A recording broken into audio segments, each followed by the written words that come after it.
biệt à?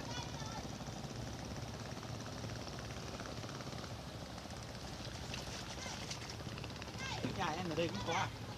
Nhà đây, nhà ngay bến này, bến vừa rồi xuống này. Thế hàng ngày thì em sống ở đây luôn à? Sống đây luôn. Mấy năm rồi thì? 30 năm. Từ Bé mà. từ sinh ra luôn à? Bé luôn. Sinh ra ở đây luôn. Thế bố mẹ các bà thì Cũng làm biển như này, cũng nuôi cá như này. người ta nhân dân sống ở biển thì nó là có nhiều tiền. Không ít lắm, không thua đâu. Biển bây giờ làm ăn kém lắm, không nhiều được trên bờ. Trên bờ làm ăn mới được, buôn bán mới được này. Thế cá này thì như lấy ở đâu để đầu tiên? Đâu? Cá này á, cá này là mua đấy, mua từ Trung Quốc nó về nó bé như thế này này. Đấy bây giờ nuôi 35 ấy, 35 mới được như thế này, nhưng mà mỗi một ngày phải mua nó mất mấy trăm nghìn cái mồi cơ. Ở đây nhưng mà không có thua, không lãi mấy.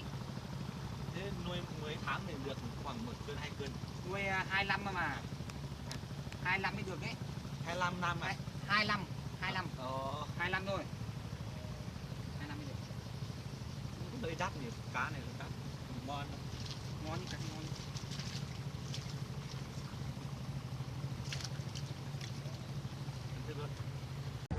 Cá này cũng giống như nó cái to to kia. Không phải, cái này cá Khác nhau à? khác nhau cá nhiều. Cái này lấy ở ngoài biển về, cái cá này lấy từ mang Trung Quốc về này. Cái giống con này mang từ Trung Quốc về. Mua từ Trung Quốc thì thế nào? Có thế nào? Mua Trung Quốc này nó còn sống chứ. Tàu to này, tàu người ta mang đi buôn này. Tàu buôn người ta chạy Trung Quốc, người ta mang về người ta bán cho những người ta nuôi này này.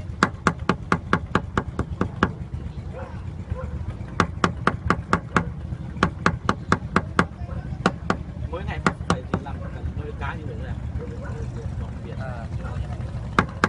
Nuôi như này làm ăn cũng không được đâu.